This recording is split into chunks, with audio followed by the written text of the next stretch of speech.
new data when it comes to car and consumer debt, and let me tell you, things don't look good. Every quarter, the New York Federal Reserve sends out a report regarding debt, repossessions, and more. And over the last couple of days, the Federal Reserve Bank of New York released their most up-to-date report regarding consumer debt for Q2 of 2024. And like I mentioned a moment ago, this is bad. Total household debt rose by $109 billion to reach $17.8 trillion.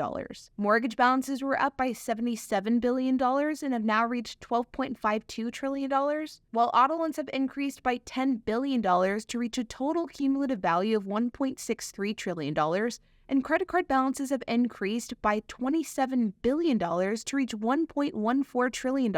You can see here a total breakdown of debt balances by category, with mortgages making up the largest amount of debt, followed by auto loans and student loan debts, which are both tied for second, making up about 9% of total consumer debt. And credit cards are sitting in third, making up about 6% of total consumer debt. And you can see very clearly from this graph that debt has been climbing, and it's been climbing pretty quickly. Now, what's interesting is that whenever we look at debt by the number of accounts, so not the total debt value, but the number of accounts for debt, we see some really interesting trends. And to give you an example of the difference between accounts and total debt, because this is very important and can mean two totally different things whenever we're talking about consumer debt, you may have one credit card. And while the total amount of debt associated with that credit card could fluctuate by quite a lot depending on your credit limit, regardless of whether your credit card balance is $1, $100, or $10,000, that credit card will always be one account and nothing is going to change that. If you go open up a second credit card or you get an auto loan, you now have two accounts, and so on and so forth. You can see here that credit card accounts have been skyrocketing in recent years. And while they have sort of leveled off in the last quarter, they are still going up.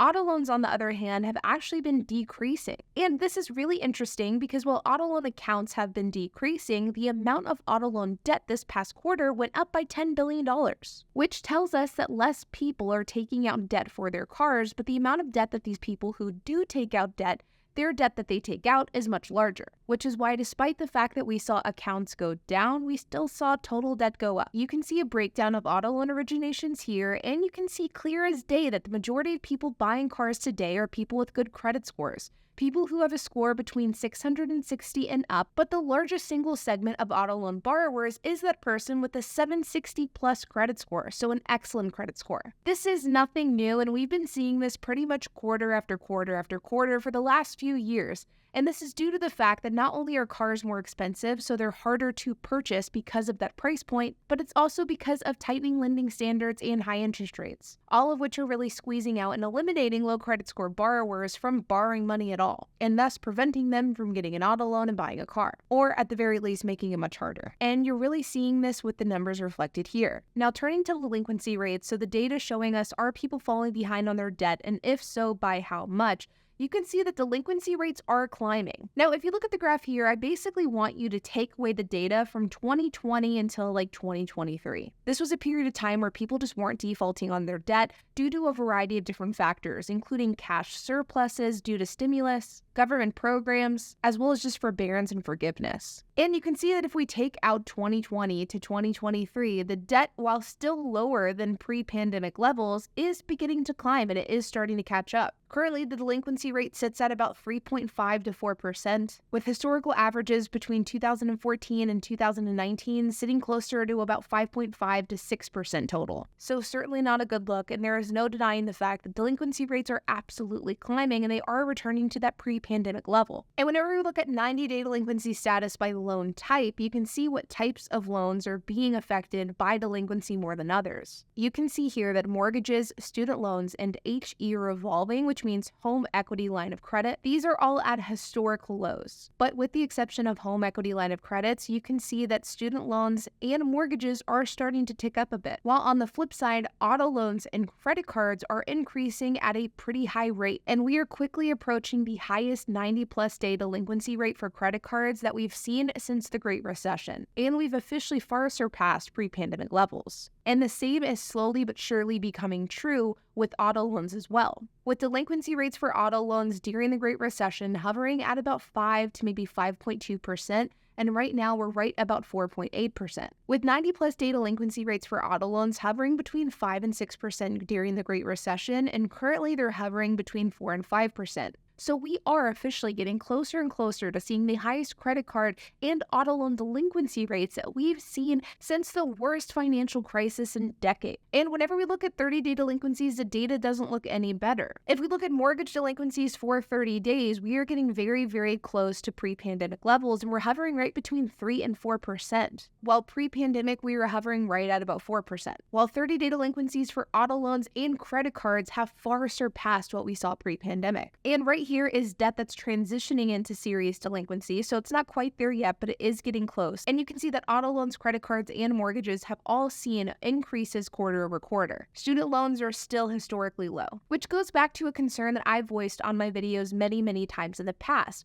If you look at delinquency rates for student loans, you can see that student loan delinquencies hover right about 9%. And in my humble opinion, I don't think it's a matter of if, but I think it's a matter of when these delinquency rates end up increasing. Maybe not to pre-pandemic levels, but I think we can expect to see this increase by at least a few percentage points. And well, what happens whenever that does happen? Well, it's not going to be good. You can see here a breakdown of third-party collections, and while the percentage of consumers that have third-party collections is still at historical lows, the amount of money that people who have collections, the amount that they owe, is at historical highs. And this kind of goes back to what I mentioned earlier with auto loans, how we're seeing auto loan accounts decrease, but we're seeing the amount of debt owed on cars increasing. We're seeing the same thing with third-party collections as well. The amount of people who owe money to collections has gone down. But of the people that owe money, they owe more money than ever, which shows us that the amount of people who are affected by debt are affected in a really extreme way. You can see a breakdown of total debt balance by age, and you can see that while the 18 to 29 age group is relatively flat, basically every other age group has been climbing over the last few years, with some at a more aggressive pace than others. You can see that 18 to 29-year-olds have the largest amount of student loans and also the largest amount of auto loans. Two terrible forms of debt, and they also have the smallest amount of good debt, which is home mortgages. So the only category of debt that could be viewed as positive is one that this age group doesn't have a lot of, or at least not the majority of. While all other age groups between 30 and 70 years old are pretty similar to one another, with between 30 and 39-year-olds having more student loan debt and slightly less mortgage debt, but overall, all of the other age groups outside of 18 to 29 have very similar debt breakdowns. And when it comes to auto loan originations by age, you can see that the amount of debt that every single age group has been growing. Here you can see a breakdown of auto loan originations by age. Debt has been steadily increasing cumulatively. You can see a breakdown of transitions into serious delinquency, with age groups from 18 to 29 seeing the largest amount of delinquencies. Again, you can see the same trends here with serious delinquencies 90 days plus. And we see the same type of trends with auto loans, but this trend looks even worse. You can see that serious delinquencies by age are just not looking good, and 18 to 29-year-olds are affected at a disproportionate rate, and they're also quickly approaching the Great Recession levels that we saw in 2008. Age groups 30 to 39 are seeing the same thing, as is age group from 40 to 49 as well. In fact, whenever we look closely at this graph, you can see that every single age group is quickly approaching the amount of auto loan delinquencies that we saw back in 2008, so 16 years ago. Definitely not a good sign for the economy, and absolutely not a good sign for the car market. This means that the car market is not transitioning into pre-pandemic levels,